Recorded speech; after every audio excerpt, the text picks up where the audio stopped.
नमस्कार बच्चों, आज हम रैदास जी के पद पढ़ेंगे। रैदास जी उच्च कोटि के कवि माने जाते हैं और मीराबाई रैदास जी की शिष्या थी। तो जिस प्रकार से मीराबाई कृष्ण की भक्त थी, उसी प्रकार रैदास जी भी ईश्वर के बहुत अच्छे भक्त थे। वो ईश्वर के प्रति अपनी भक्ति को समर्पित करते हुए कहते हैं, अब कैसे छूटे राम नाम रट लागी, कि हे प्रभु, अब तो मुझे राम के नाम की, ईश्वर के नाम की रट लग गई है, अभी ये छूट नहीं सकती, अब मैं इसे छोड़ नहीं सकता। अब प्रभु जी तुम चंदन हम पानी।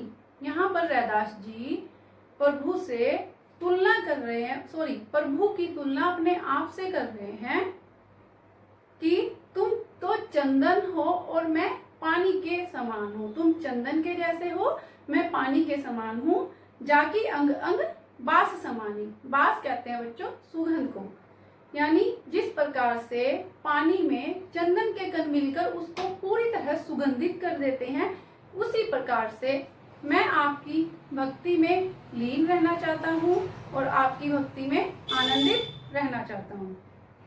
प्रभु जी तुम घन बन हम मोरा।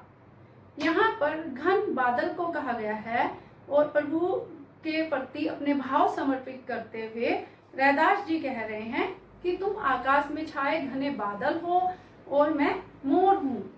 यानी जिस प्रकार आकाश में छाए हुए बादलों को देखकर मोर प्रसन्न होता है और नाचता है, जैसे चितवत चंद चकोरा, उसी प्रकार से मैं भी आपको चकोर की तरह देखता रहता हूँ। अर्थात जो चकोर नाम का पक्षी है वो चांद के सिवा किसी और को नहीं देखता, तो उसी प्रकार मैं भी आपको ही देखता रहता हूँ। प्रभु जी तुम दीपक हम बाती। अब कवि प्रभु को दीपक बता रहे हैं और अपने आप को बाती बता रहे हैं। जाके ज्योति बरे दिन राती। ज्योति मतलब ज्योति, बरे मतलब जगना, यानी जिसकी ज्योति दिन रात जगती है और ज्ञान का प्रकाश फैलाती है। प्रभु जी तुम मोती हम धागा, जैसे सोने ही मिलत सुहागा। हे प्रभु, आप तो मोती के समान हो और मैं धागे के समान हूँ, जिसका मिलन सोने पर सुहागा हो जाता है। बच्चों, सुहागा जो होता है वो सोने को शुद्ध करने के काम में लाया जाता है। तो इसलिए प्रभु जी को रैदास जी कहते हैं कि धागा और मोती मिलने से सोने पर सुहागे जैसी बात हो जाती है, यानी बहुत अच्छा हो जाता है। प्रभु जी तुम स्वामी हम दासा, ऐसी भक्ति करे रैदासा। अब रैदास जी या रविदास जी कह रहे हैं कि हे प्रभु, तुम मेरे स्वामी हो और मैं आपका दास हूँ। अर्थात रैदास जी पूर्ण रूप से, पूरी तरह से प्रभु के प्रति अपने आप को समर्पित करते हैं और अपने आप को उनका दास बताते हुए कहते हैं कि ऐसी भक्ति करे रैदासा, यानी रैदास ऐसी भक्ति करना चाहता है कि हमेशा दास बना रहे और तुम मेरे स्वामी बने रहो। ऐसी लाल तुझ बिनु कौनु करे। लाल कहते हैं बच्चों स्वामी को, ईश्वर को। कौनु का मतलब है कौन। अब रैदास जी ईश्वर को कह रहे हैं कि हे ईश्वर, हे प्रभु, ऐसा तेरे सिवा कौन कर सकता है, तू सब पर अपना प्रेम बरसाता है। गरीब निवाजू गुसैया मेरे माथे छत्रु धरे। गरीब निवाजू मतलब गरीबों पर दया करने वाला, और गुसैया कहते हैं स्वामी को।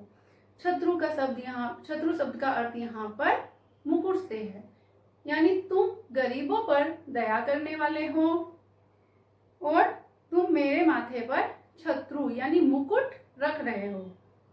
मुकुट रखना क्यों कहा है कवि ने?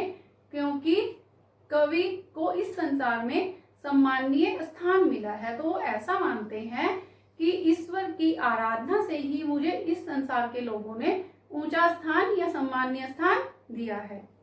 जाकी छोटी जगत को लागे, तापर तू ही ठरे।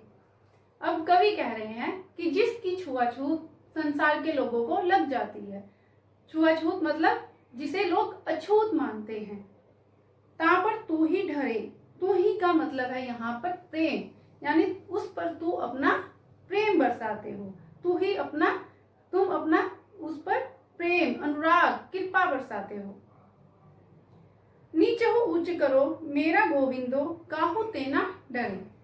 नीचहु का मतलब यहाँ पर निम्न वर्ग के व्यक्तियों से है और उच्च का मतलब सम्मानीय स्थान या उच्च स्थान, ऊंचे स्थान से है। तो कवि कह रहे हैं कि गोविंद शब्द यहाँ पर बच्चों भगवान के लिए आया है। तो कवि कह रहे हैं कि निम्न वर्ग के व्यक्ति को तुम इस संसार में ऊंचा स्थान दिलाते हो और किसी से तुम नहीं डरते हो। नामदेव कबीर तिलोचनु सधना सैनु तरे। अब यहाँ पर रैदास जी ने कुछ कवियों के नाम लिए हैं कि नामदेव, कबीर, त्रिलोचन, सधना और सैन, ये भी प्रभु की शरण में आकर तर गए हैं, अर्थात इन्होंने प्रभु की शरण में आकर ज्ञान रूपी प्रकाश को पा लिया है। कवि रविदासु सुनहु रे संतु। अब रविदास संतों को संबोधित करते हुए कह रहे हैं कि हे संतों, तुम मेरी बात ध्यान से सुनो। हरि जीव दे सभे सरे, सरे का मतलब होता है संभव, और हरि जीव का मतलब यहाँ पर हरि जी या ईश्वर से है कि हे संतों, तुम मेरी बात ध्यान से सुनो। जो प्रभु की शरण में जाता है या प्रभु की, ईश्वर की आराधना करता है, उसके सभी कार्य संभव हो जाते हैं, अर्थात उसका कोई भी काम असंभव नहीं होता। तो बच्चों, आज हमने रैदास जी के पद पढ़े